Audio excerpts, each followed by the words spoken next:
Gaano mo ba nirerespeto ang iyong sarili? Mas mahalaga at mas makabuluhan. Gaano mo ba nirerespeto ang iyong kapwa? Nirerespeto mo ba ng mabuti ang iyong pamilya?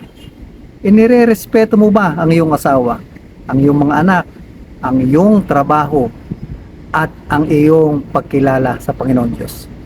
Ito po ang ating pag-uusapan ngayong araw na ito, at nawa ay nasa mabuti kayong kalagayan. Matutong mamuhay ng may respeto at paggalang. Learn to live yourself in respect.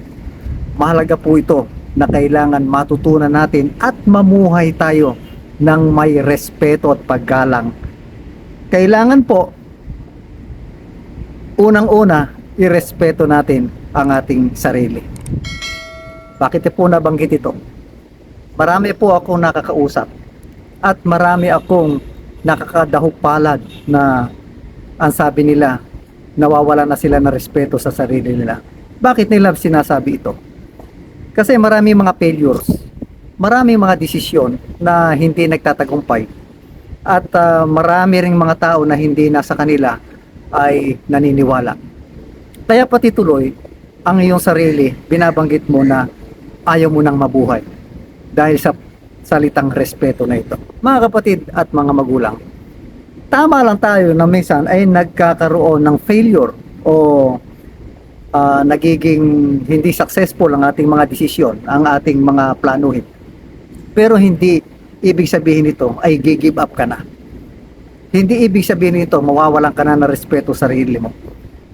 Alam nyo ba mga matagumpay na businessman, bago sila yumaman at bago nila nirespeto ang kanilang sarili at bago tuluyan nila igalang ang kanilang buhay, ay dahil marami silang naranasang pagkakamali, marami silang naranasang pagbagsak sa buhay nila, pero ang isa ang sagot doon, hindi sila nag-give up.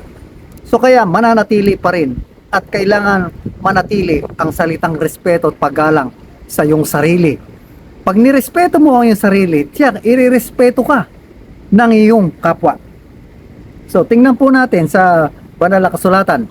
Ang sabi po rito sa unang Tesalonica, chapter 4, verses 11 to 12, pagsikapan ninyong mamuhay ng tahimik, pag-ukulan ninyo ng pansin ang sariling gawain, hindi ang sa iba. Maghanap buhay kayo tulad na itinuturo namin sa inyo. Dahil dito igagalang kayo ng mga hindi mananampalataya at hindi ninyo kailangang umasa sa iba. Ito po ibinanggit ni San Pablo sa mga tiga Tesalonica na nawawala na ng pag-asa. Kaya ang sabi nito ay magsikap mamuhay ng tahimik. So, ito po yung may kaakibat na paggalang. Kailangan tahimik ang pamumuhay natin. Huwag nating guluhin. At hanggang sa dumating na halos hindi na natin makilala ang mga sarili natin. Pag-ukulan natin ng pansin ang sariling gawain. No? So mag-focus tayo. Hindi ko mo nag-fail ka na ngayon, no? Nagkaroon ka ng failure sa isang attempt mo, ay give up ka na. Huwag po. Pagtuunan natin ito, ang sarili nating gawain. At huwag muna doon sa iba. Yawa muna yung iba. Sa sarili mo muna tayo. At sabi pa nga rito, mamuhay kayo tulad na itinuturo namin sa inyo. Si Pablo po ay napakagandang halimbawa. Isang kawal ng ating Panginoong Jesucristo ay natutunan po niya ang lahat. Dahil si Pablo po mismo ay nawalan din ng respeto sa sarili ito nung siya ay wala pa sa ating Panginoong Jesucristo. Ngayon, nung nakita niya si Jesus Christ, ay napakahalaga pala ng buhay. Kaya pagtuunan po natin ito.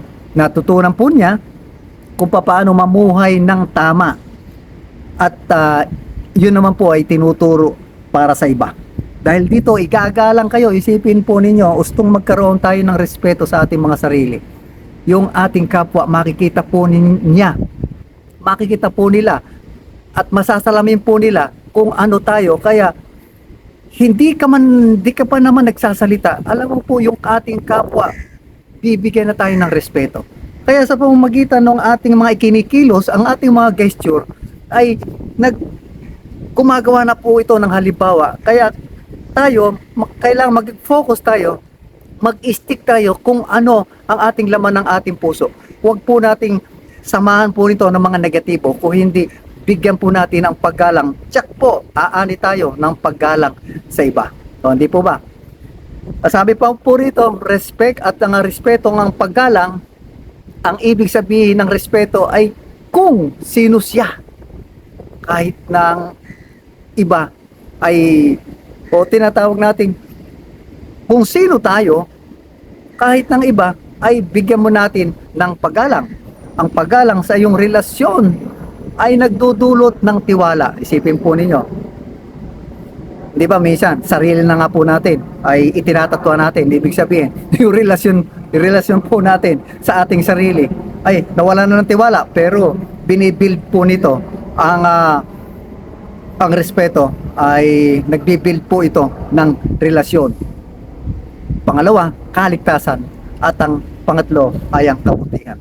Isipin po ninyo, irespeto mo ang inyong sarili dahil nakita mo ang paggalang mo sa inyong sarili, magkakaroon ka na po ng kaligtasan. Dahil sa paggalang mo sa iyong sarili, makikilala mo ang tunay na lumikha ang ating Panginoon Diyos, na siya ang magbibigay sa atin ng kaligtasan. So, yung paggalang na ito, maghahatid sa atin ng kakaiba at ibayo, dahil dadalhin po nito tayo sa isang matiwasay na buhay. Yun nga po yung kaligtasan na kaloob ng ating Panginoon Kristo. At ang kabutihan nito ay ito po yung mga bunga at ang dulot po nito, kabutihan. Sino mag-aani? Unang-una, ang sarili mo, dahil binigyan mo ng respeto at paggalang at pagkilala sa iyong sarili, dahil ikaw ay bilang isang tapat at maayos na nilalang ay gagawin mo ang dapat.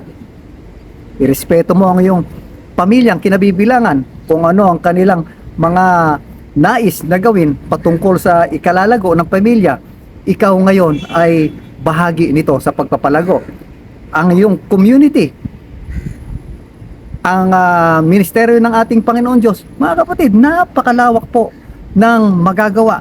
Napakarami pong magagawa ang isang respeto. Ito po yung simpleng pananaw ko lamang patungkol sa respeto. At alam ko po, napakarami pang bagay na dapat natin gawin. At meron tayong pagkakataon minsan na hindi man tayo gumagalaw at gumagawa.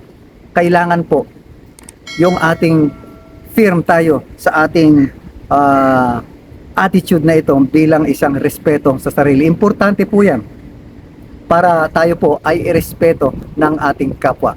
Isipin nyo, katulad lamang nung paano ko tutulungan ang taong ito? Mismong ang kanyang sarili ay hindi niya matulungan. Ito nga po yung respeto na wala na po sa atin. Paano tayong irerespeto ng iba kung mismong tayo ay hindi natin mairespeto at igalang ating mga sarili? Mga kapatid, mga magulang, aminin at tanggapin natin minsan ang ating kapwa ay yan ang nagbibigay po sa atin ng isang magandang halimbawa sa atin. Kaya kung minsan sa buhay natin, kung hindi natin tinatanggap ang paggalang na iba, ay lalong higit mawawala sa atin po ito. At kailangan kung anong gawin po ng ating kapwa, irespeto natin po siya. Ito po yung isa sa mahalaga. Meron po siyang sariling plano. Huwag po nating igit naman ang ating sarili para do sa iba. Kung hindi irespeto mo anuman ang kanyang lahi, anuman ang kanyang lengguwahe, anuman ang kanyang pinanggalingan, anuman ang kanyang kasarian, anuman ang kanyang desisyon, anuman ang kanyang pananaw patungkol sa Panginoon Diyos, anuman ang kanyang binabanggit patungkol sa kanyang sarili. Mga kapatid, mahalaga po ang respeto. Kaya sabi nga ng iba, di baling ako ay mawala sa mundong ibabaw na ito sa paggawa ng mabuti at sa paggawa ng isang tunay at wagas na mananampalataya, basta manatili lamang ang respeto sa aking buhay. Sa pangalan ng Ama, ng Anak, Banal na Espiritu Santo. Amen. At amen.